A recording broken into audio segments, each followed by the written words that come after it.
Hey, listen up. Yeah, we here and we locked in. Let's keep it going all the way to the top 10. We fear the turtles, so it's no other option. Fred and Ryan, just watch them. Let's take it to the max. It's the Shell and Tell. They come with all the facts. It's the Shell and Tell. Let's take it to the max. It's the Shell and Tell. They come with all the facts. It's the Shell and Tell.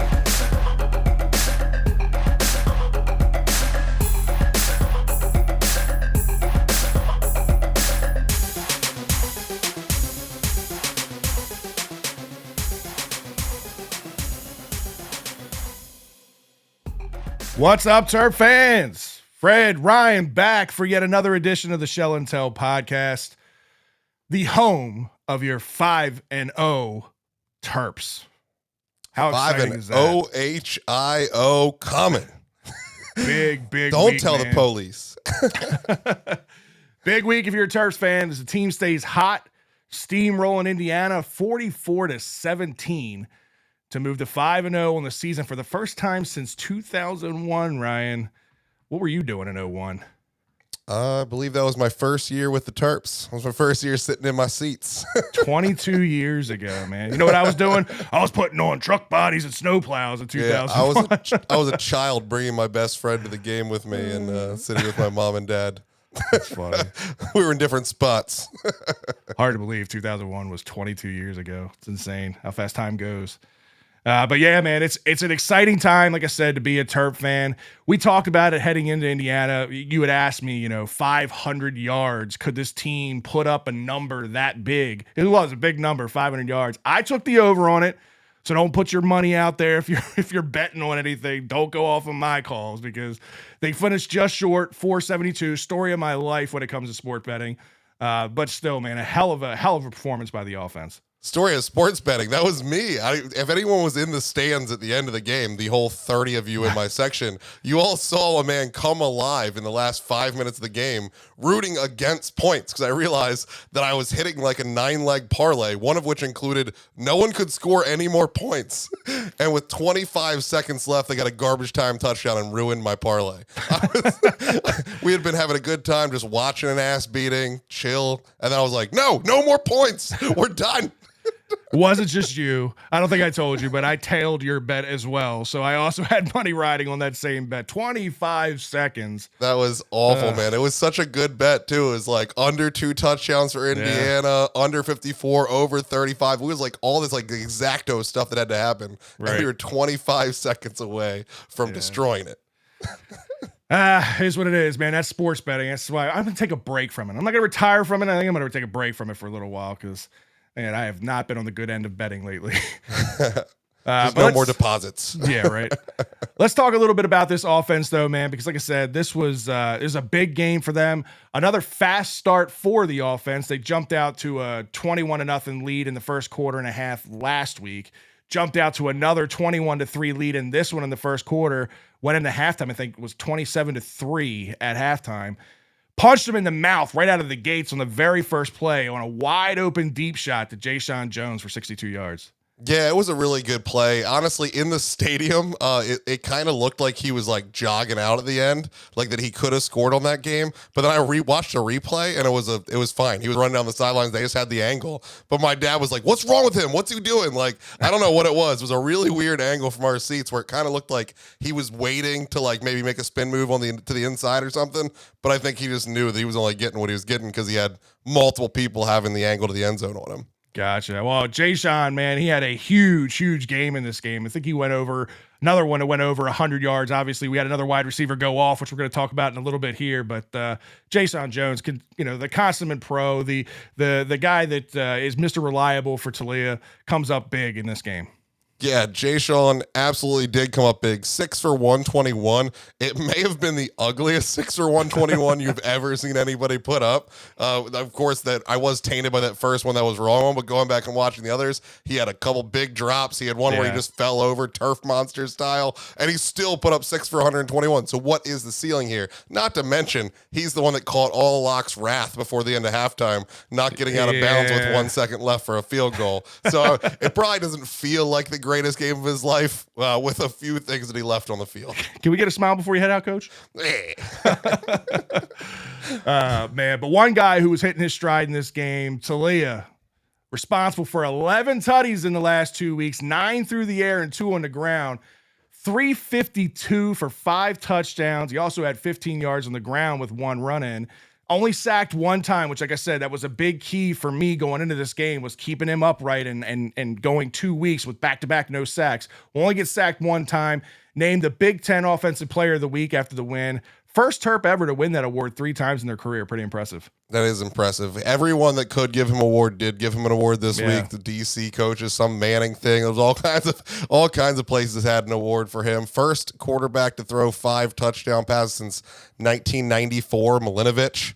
Yeah, it's a really long time ago. Just unbelievable. He also surpassed his 9,000 yard mark in this game, which was inevitable, but it was in this game, which I'm certain puts him pretty damn close to 10,000 by the end of the year. Oh yeah, for sure. That number will be fun celebration, I'm sure. As well as we already talked about Deshaun Jones, he surpassed 1,500 yards for his career here, which is a big milestone for him. Yep. Seeing all the other wide receivers celebrating him on that accomplishment, you just don't see it in that position. You don't see this kind of brotherly love for wideouts. Like, it's usually all about me, and somehow he has the right people in this locker room that it really is like a team effort, even in the most individualized position. I 100% agree with that. In a sport right now where it's all about me, and advertising for yourself because you're going to get paid on NIL deals and endorsements and all that stuff, he really seems to have the buy-in for the big picture from this team across the board with all positions at all depth levels. Like, this is, to me, I think it's the most, I guess, strung together and the most unified team that I've seen in the 5 years that he's had. Oh, absolutely. There's no question that it might be the most unified team I've ever seen, definitely in his 5 years. That's awesome. Well, as good as Lee is playing, and I only ask this not because I think it's factual, but I've seen it floating around on social media. Is Leah playing his way into Heisman consideration at this point? I know we've gone down this road before a couple years ago, and things did not end well after everybody started talking about it. So I hesitate to even bring it up, but it's out there on social media. The stats support it. I mean, when you're talking to, a guy who's thrown for, almost 2,000 yards already on the year. He's got 13 touchdowns, I think, and only 3 picks. So, I mean, statistically, he's the best quarterback in the Big Ten right now. It's just one of those things. The same reason that we end up not ranked at the end of this week is the same reason that he's still far away from it, is where he was projected at the beginning of the season was not high enough to get him into consideration yet. I truly think that he could. There is a way, but we're not going to be worried about it because we'll be talking about 11-1, a 12-0 type team that gets him into that consideration. Last year, if he would have put up these numbers where he had the going into the season hype around his name, he would already be being talked about. But because he fell on his face, or not, to those standards, to the Heisman standards last year, fell on his face, he's not being considered yet, and probably shouldn't be unless he balls out this weekend and gets a W in Columbus. Let's go. No, I completely agree with you. And that was actually going to be my response on Twitter, is like, let's not get ahead of ourselves. The competition hasn't been strong, but again, you only play the teams that are, that are put on the schedule that you have in front of you. He's done everything so far that he's supposed to do to build a good resume for the season, but it's going to take a win or two over the Blue Bloods this year for anybody to really seriously consider him in the running for Heisman. You're going to have to be competitive in all 3, and you're probably going to have to win 2 of them in order for him to actually get an invite to the ceremony. Right. I 100% agree. Well, we kind of touched on it a little bit, but let's talk about the man of the day, the man of the first half specifically, Ty Felton with the breakout career game, 7 catches, 134, and 3 touchdowns. His first touchdowns of the season, and all 3 of them came in the first half. Pretty impressive. Yeah, first Maryland Terrapin ever to have 3 touchdowns in the first half. First one to have 3 touchdowns in a game since Torrey Smith got 4 of them against NC State way back in the day. Yeah, so 200 plus yards in that game too. Yeah, another big set. And like you said, it wasn't just the first half. Yes, those were when the scores were, but he put up a lot of yards in the second half. Also going back and watching this game, even past what Ty Felton put up, Talia should have had another bomb touchdown too on that second drive. Yep. That absolutely was catchable. Again, live in stadium looked like a terrible decision. Really, looking back, it was a terrible decision. He threw in a triple coverage, but he threw the ball to the only spot his wide receiver could do it. He's throwing dimes. It's unbelievable. Felton was the recipient of these touchdowns. He was the one getting open because we've said he is one of our fastest wide receivers. Yep. If him with hands is so dangerous. I was texting you during the game, like this is absolutely terrifying. If he's actually not dropping the ball, because that's been the biggest problem, it's the sky's the limit with him because he has the athleticism. He's absolutely driven. He's absolutely electric to watch. He's dangerous if he can hold on to the football. And in this game, it all came together for him. And yeah, you're right. For the last couple of games, he has lost those drops. The very first game, I was like, "What's going on? My man needs to play defense." Right. And second, third, fourth game, the year, he's been playing awesome. He's completely erased whatever problem was in his head or hands for those issues. Yep. I know one of the other things I wanted to touch on too, one of the positions going into this year, we were a little uncertain what the group was going to look like because of the transfer portal, losing a CJ Dupree, losing a Weston Wolf. We didn't know what the tight end group was going to look like going into this year. We knew what we had in Corey Dyches, and we knew, the kind of safety blanket that he is for Leah. Dyches went out in the second half with some sort of an injury. He's back and practicing now, so it's nothing serious. Don't freak out. But what that did is that allowed the young guys to come in, and I'm talking all the freshmen. We got to look at Rico Walker again. To me, he looks like the total package. He's got the size and ability to block, the athleticism and ability to make plays. True freshman. Preston Howard. Dude was out there hurdling guys, showing strength in his ability to drive through tackles. Another freshman. And then we even got a glimpse of Dylan Wade getting some action this week, including his first catch, which just so happened to be in the end zone for a touchdown. Another freshman. So I like the depth here that we have at tight end, and it looks like that group's going to be promising for years to come. Hey, Nicholas Harbor and Dylan Wade have the same stats on the year: 1 catch, 1 TD for the max amount of yards, 3 or 7. Like it is, this offense is putting up numbers. I do think that there's obviously some player potential, like you said, complete package type players out there, but this is just a system that allows it to happen. Also, when you're throwing to 11 different wide receivers in a game, people are going to get production. You're not able to cover everybody. Like, it's just unrealistic. And I'm really excited to see the fulfillment of the vision that Loxley had. It seems to be working, and we're going to be put up to the test. We got 3 big boys this year that could easily, make me feel terrible. But even if it's those 3 go poorly, this is still a proof of concept to show that the right people in these positions can beat those 3. And let's just do it this year. Right. I like it. Just like I say, I'm really excited about that group. Like Rico Walker does not look like a freshman. That kid's ready to play Division I football right now, like right away.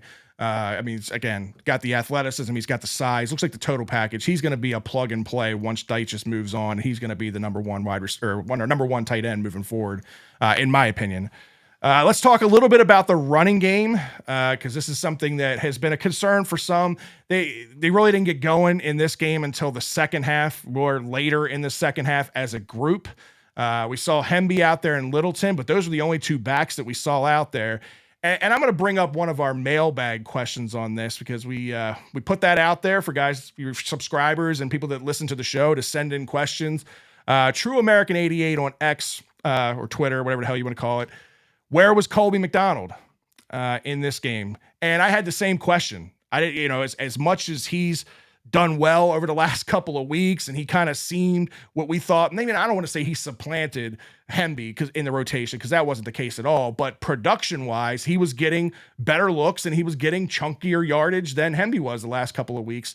And I was really surprised to not see him in this game at all, like not getting any snaps or anything. Dug into it a little bit. Apparently, he was dealing with some injury issues, but he was back at practice yesterday. So that answers the question on Colby. But I do want to bring it up to you. I mean, what do you think of this running back group as of now, and are you concerned with where they are? I mean, I'm a little bit concerned because this is not where we thought they'd be. They certainly performed much better last year on average. Of course, you had a different offensive line. That's the missing point, because it's the exact same running backs. We didn't lose anybody. They're all should be bigger, faster, stronger. There's been glimpses of greatness from all of them. Hemby's had a great game. McDonald's had some explosive plays and good games.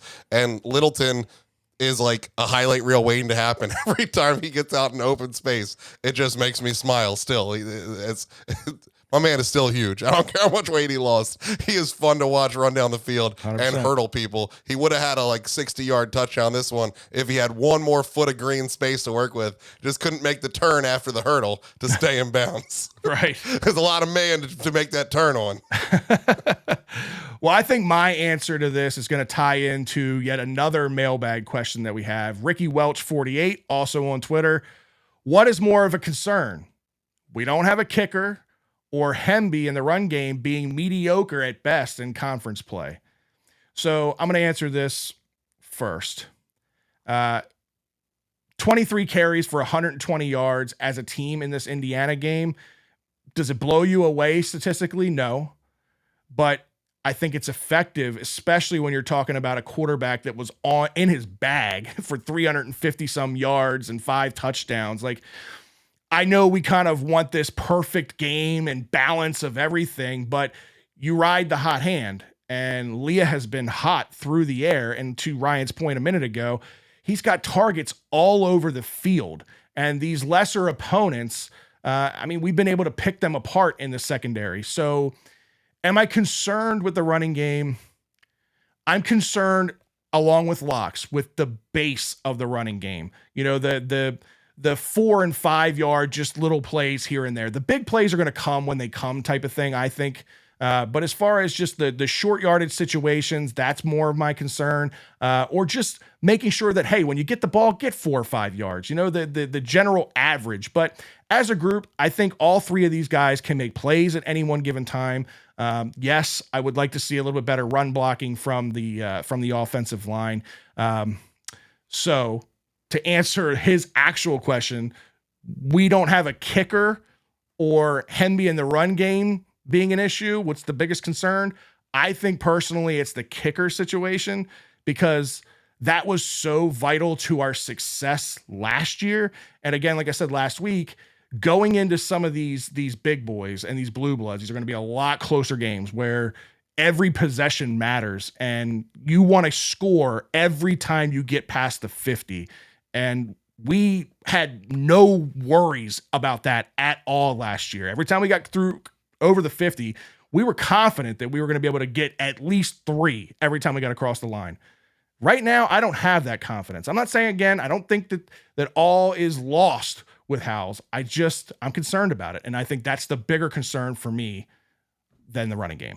So I'm going to take a shot at his question too. So the running game thing, I already addressed the running backs individually, but what I'm kind of seeing more, because I think all these stats from this game are a little fraudulent. When you only run for 80% of your yards in the fourth quarter, you didn't really establish a run. You just as he started in the interview or in the post-game interview, said, I'm not going to have any negativity. We already got the run game going. We're enjoying this win. I got you off my back type thing. Right. But what I'm seeing is that the steps up in the passing game, the extra threats, the extra level plays where we are able to hit a 60-yard bomb, we're able to hit a 15-yard cross, we're able to hit a flat.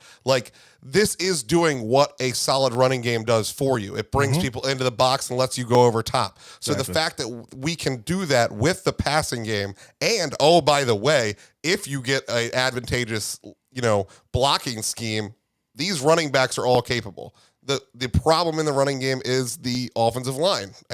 We aren't able to just put helmet on helmet and move, and we were never going to really do that against Ohio State, against Michigan, against Penn State. 4 and 5 stars across the board in these positions. It's going to take an awful lot of growth in this to be able to do that. What we can do is keep them guessing, keep them moving. Leah doesn't sit back in the pocket and wait to be hit. There's a lot of quick hits. The ball's out. It's over. There's a lot of screen plays that are going to make these linemen guess. So I'm not really worried about that.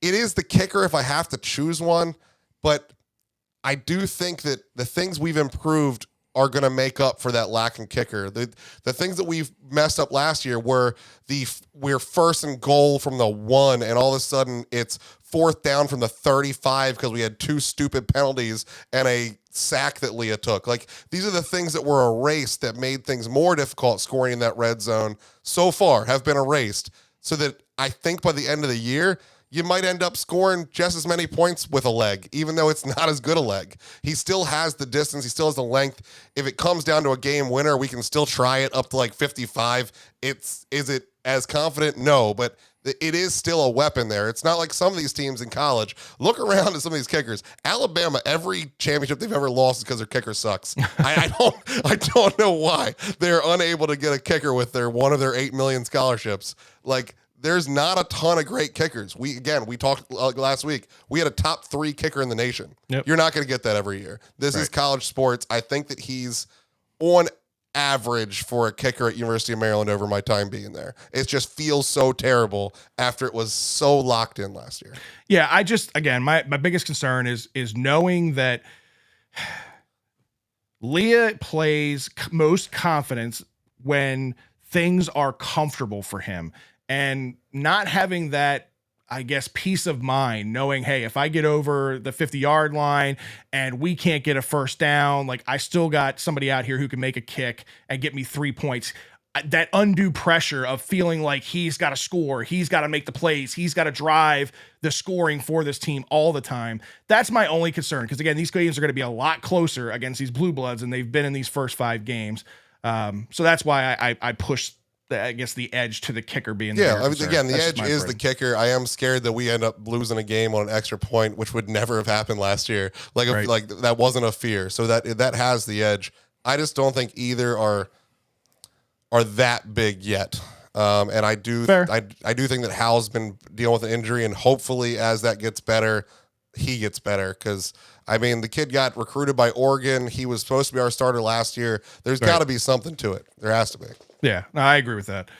Well, heading into Ohio State, the AP snubbed us again. Surprise, surprise. As we sit on the outside looking in at number 26 overall. How does that make you feel? Or does you feel any which way about that at this point, 5 games into the year? I mean, I hate it. I don't think it's accurate. We may be 50th in the nation of teams, but according to the teams they put in front of us, I got a couple arguments. I do not know how in the world LSU is still in the top 25. It makes no sense whatsoever. You have 2 losses. Your best win is against a 2-2 Arkansas team. That's their best win. It's not like they beat Georgia and have 2 losses. They beat 2-2 Arkansas. Yep. Why? Why are they still in the top 25? And then we want to talk about, we haven't played anybody. Louisville has also played no one. Yeah. The only reason their strength schedule looks any better than ours is because every year the ACC's overrated as all get out. Like, it doesn't make any sense. The whole ACC is in the top 25 right now. They have 5 teams without Notre Dame, 6 teams if you count them. They're not good. Right. They're just not good. I agree. Oh, we got a guest appearance here. What's up, Woody?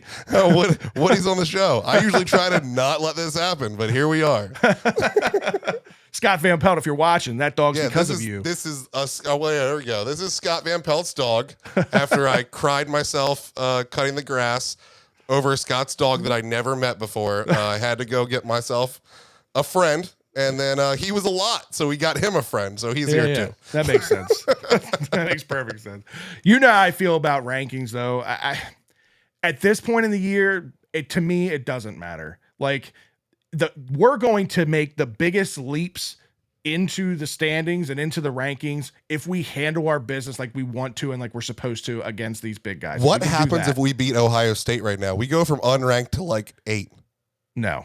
We do not go to number 8. I think we're a top. If we beat Ohio State, we don't go to top 10. No, I think we're top 15 at best, in my opinion. So then how are they number 4?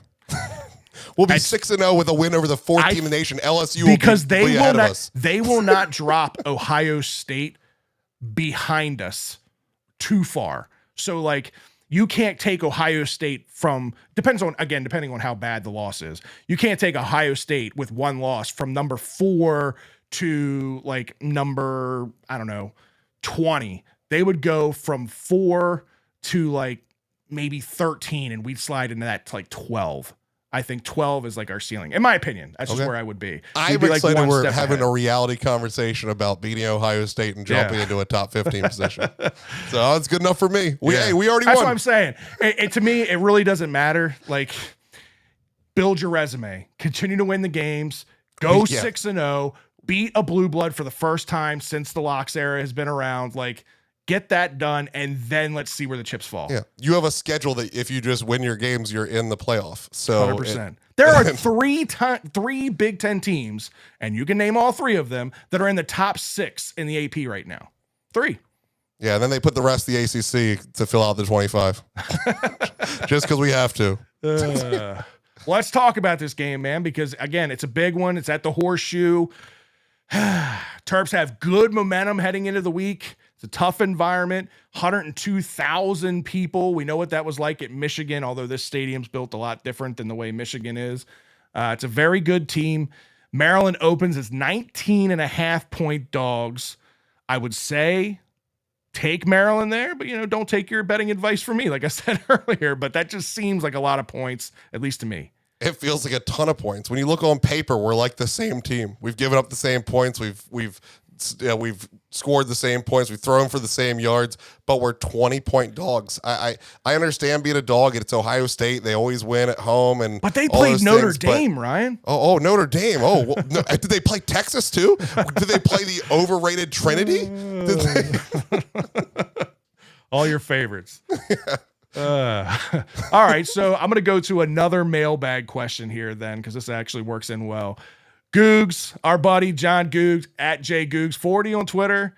What's your biggest concern heading into OSU? That's his first question. He sent a triple bagger. He sent 3 questions. So his first one, what's your biggest question heading into OSU?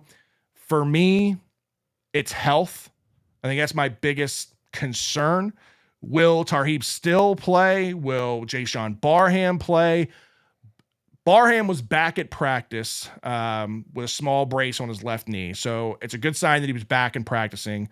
Still was not practicing. He was there, but he was on the sideline. So he was not practicing yet. But he did talk to the media, which is usually a good sign. Coley McDonald, Isaac Bunyan, both full participants. So again, when you're talking about a team, we talk about how good our skill position players are, and we got a ton of skill positions. There's us, and then there's another level to that. And Ohio State is at that another level with their skill positions. Their wide receiver core, is second to none. They've got 2 potential top 15 wide receivers, and one of them's going to go like probably in the top 3 picks in the NFL draft next year. So they've got a ton at the outside on the wide receivers. So we need our best cornerback suited up and 100% healthy for me to feel confident going into this. So that's my biggest concern. Yeah, Still's a really big one. He's leading the team in interceptions, and if you want to beat somebody you're not supposed to beat, turnovers is how you do it. Right. So would love to have him out in the field. It's funny because like his coverage stats haven't actually been that great for the year, but when you look at the effect these interceptions have, I'm sure that it more than makes up for it on that side of things. The biggest issue should be the wide receiver core, as you said. One of the best players in the country, Marvin Harrison Jr.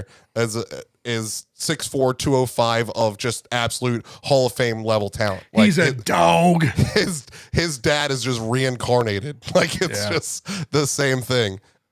But the quarterback has to throw to them.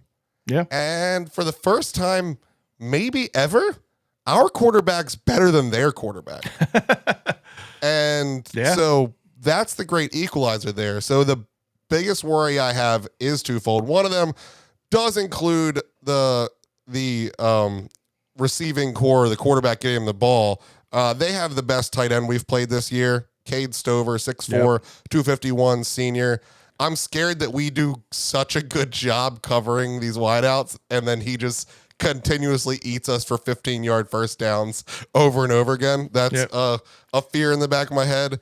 And then as I've talked all year, even though this defensive line just keeps shutting me up and just keeps getting the job down, they just don't seem like a Big Ten defensive line. We're just getting it done with like numbers and freshness. And Travion Henderson, 5'10", 212 Beast. junior, their running back, is an absolute monster on the ground. Very little air threat. He has 44 carries for 295 yards and 5 TDs on the ground. And in the air, he only has 3 catches for 45 and 0. So once he doesn't have the ball, you kind of don't got to worry about him anymore.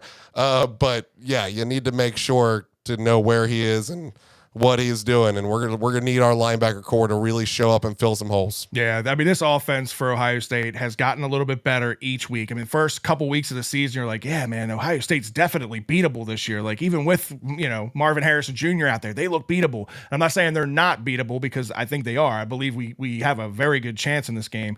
But they've have gotten beatable the better. Last 2 times at home. I mean, we let them off the hook with a 2-point conversion that was wide open. And then last year we had the ball down 36 to 30 with like a minute 45 left. The score looks terrible because on the very last play, our supposed star left tackle opened up a lane for Leah to get destroyed on not only a sack, which would have just meant we lost by 6, but a strip sack for a touchdown so that we get to lose by 13. Like, the score wasn't what the game was. That's 100%. We did not lose by 13. Like, they've been beatable. We are better. They're worse because they have their quarterback is a big step down.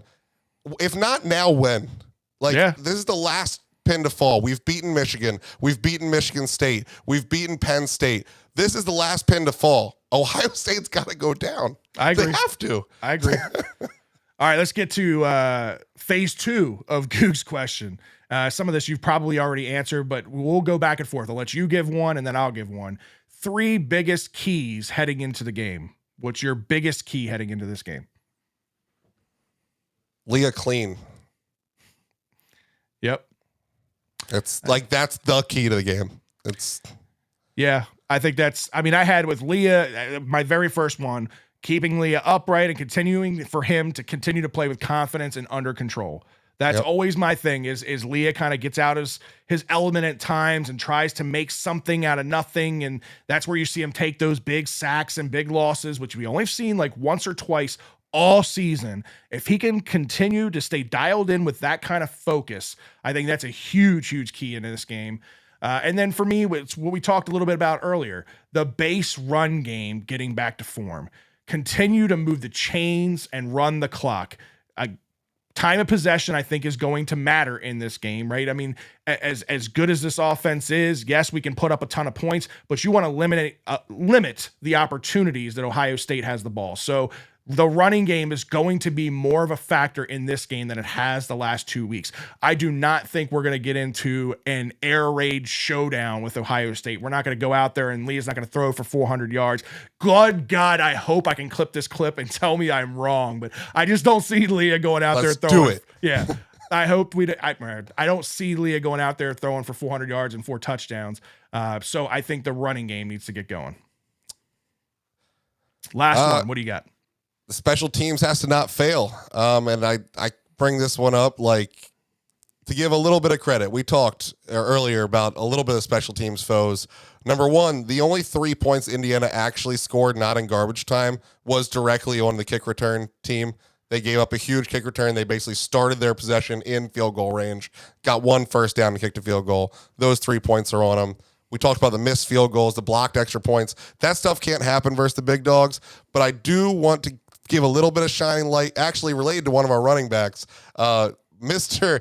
Antoine Littleton. I don't know if I just started paying attention to him on special teams, but my God, my man is fun to watch. I'm just, for the rest of the year, whenever we're on punt return, kick return, I'm finding Littleton and I'm watching him play. He shouldn't be hard to find, right? It's not. So he recovered the fumble on the Ja'Shawn Jones muffed punt, which would have been called back anyway with a flag, but he still was in the right spot, right time, got that. And then later, I watched him blow up the up back like 5 feet. And that time it missed the kicker. And the very next punt, he blew up the up back through the kicker. The kicker's laying on the ground like, where's the flag? But his own player was blown through him. It had nothing. You can't call a penalty on it. So Antoine Littleton, heat-seeking missile, bulldozer, whatever you want to call him, on punt return is one of the most entertaining things I've ever seen. And I really hope he continues to do some crazy stuff. Because if we're looking back next week and Littleton went ahead and blocked an up back into a punt, we score 6 on it, that can be the difference in a game like this. Right. You're absolutely right. Absolutely. So I think my last key heading into this game is going to be getting pressure on McCord. Because to me, the longer Harrison and their wide receivers have to get open, the worse I feel, right? So we got to get pressure on him. And I do want to give kudos to Ruben Hippolyte, man, who stepped up in this game. We didn't talk about it at Indiana. He had 5 tackles in this game, and not having Barham out there, you didn't feel that loss. I was concerned going into the week, not having Barham out there, but Ruben and this group of linebackers stepped up, and it made me feel a lot more confident about the depth of that group. Yeah, not only Ruben, Caleb Wheatland's playing well out there. Spraggins we saw out there again. Like it's Fanaje Gote getting his 2nd interception of the year. Right. Like you're getting production across the board. We had a Morgan State transfer get a sack in this game. Like we're getting production from all over the place. And I hear all these people talking about, like, we can't win this way. If we don't have a running game, then they're going to be able to pin their ears back and come after us. It feels like they're living in the past. It feels like they think Chase Young is playing for Ohio State. Because right now, McCord is the one that should be scared. Right now, it's us that are the hunters. We had 13 sacks on the season. They have 5. Yeah. 5. We are the hunters. Like, Maryland can't get out of our own heads. Like, I don't care what Vegas says. Look at the papers. Look at plays. Look at the people are playing. There is no reason we should be scared here. We might lose. It's Ohio State. It's homecoming. But there's no reason to be 20-point dogs. This is insane. So go out there and put out a show. I agree.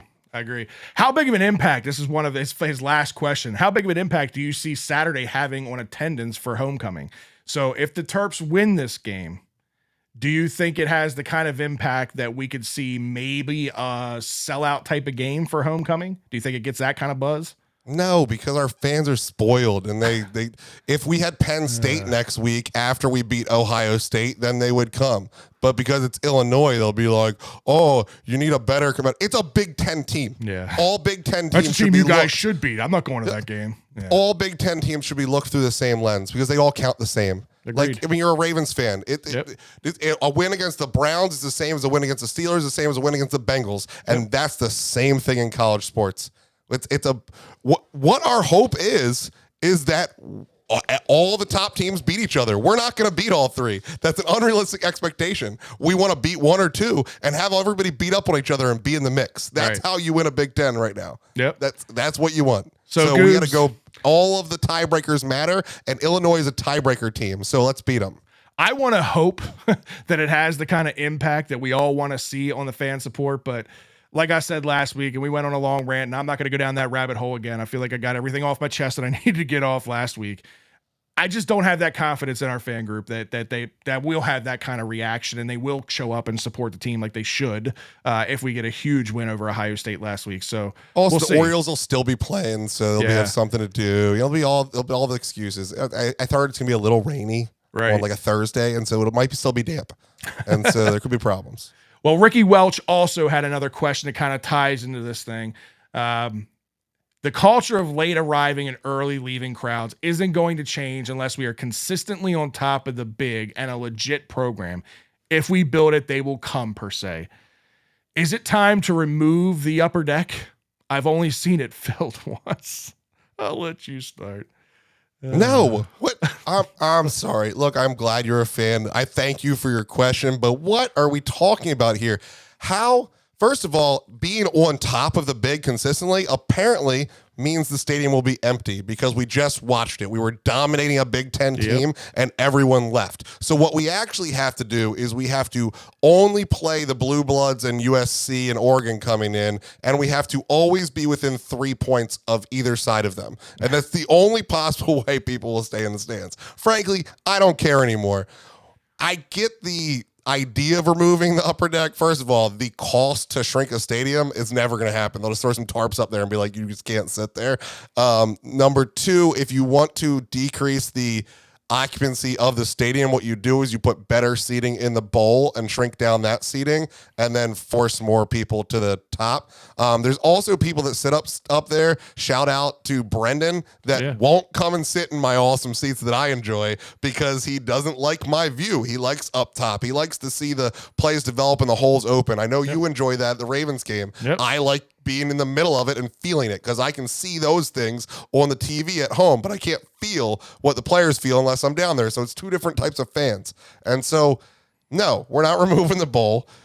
You might be right that people are never going to come and stay because apparently it's just been accepted and there's no way to make this mass change unless maybe Loxley gets in charge of it and like starts talking out about it. Maybe they change the way that the point system works for the students, where they get extra points to be there before tick and get extra points for being there after the final whistle. I don't know. There's got to be something that changes that's way bigger than us whining on a bunch of microphones. It ain't going to help. Yep. You can do as much as you can do, but when you get the people to the stands, it hurts so much worse, because I almost get the arguments of why people don't come to the Maryland games. I almost get it.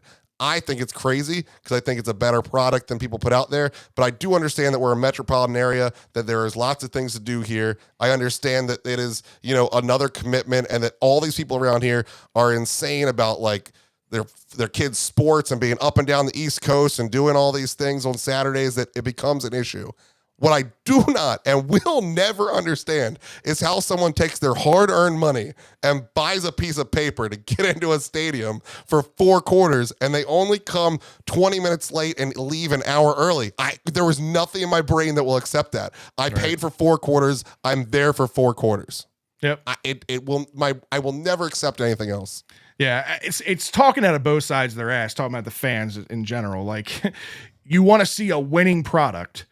So you walked out of a winning product. Exactly. So you go and you watch a team put up 44 points on Indiana, and you're like, yeah, this is boring. They're scoring too much, so I'm going to leave early. Like, what the fuck? None of that makes any sense. Like, yeah, it's not Towson. This is a Big Ten team. Right. We watched ourselves get our ass beat by Big Ten teams for years. I'm going to sit here and watch ass beatings now. Yeah. And the answer, no. Like, I get the sentiment of wanting to remove the deck so that way it forces everybody down low and it makes it look more full on TV and all that stuff. That's fine. But you're already at a 52,000 capacity stadium. When you're talking about Big Ten, you look at the Blue Bloods. Again, Ohio State's 102,000. Michigan's like 110,000. We're already half the size of what the big Blue Bloods are. And that's what you aspire to be. That's what you want us to be before you'll come out and support, is beat a Blue Blood, become a Blue Blood, be a constant competitor in the Big Ten. Well, what do you want us to look like, Charlotte, while we're doing that? Because that's what the stadium would look like if we took the bowl out of there. It would look ridiculous. If we didn't have the upper deck and you bring in Ohio State or Penn State, there's not a Maryland fan in there. They would buy us out. Yep. They would be sending me offers for so much that I couldn't sit in my own seats because it would have been financially irresponsible to not take the deal. Right. Like, there's just no reason. I know, it's sad. You've only seen it filled once, and I 100% agree with you. It's sad, and that's why we went on the rant that we went on, and that's why we have the feelings and the emotional ties to it that we do. But the answer isn't shrinking the stadium. The answer is getting your ass out there and watching this team and supporting this team, which the fan group just hasn't done. Hey, if we win this weekend, we are like 90% chance going to beat Illinois and Northwestern, and we'll be an 8-0 start to go into these Penn States and Michigans and all these things that will then be absolutely stacked. But we're counting our chickens way ahead of time. We have to win this weekend, come out healthy, and take care of business there forward. I think that's a good leeway into predictions for the week then. You keep throwing around if we win, if we do this, if we do that. I like when better. So give me your prediction. What actually happens? Take off your Terp hat for a second. Take off the red sunglasses for a second, all that stuff.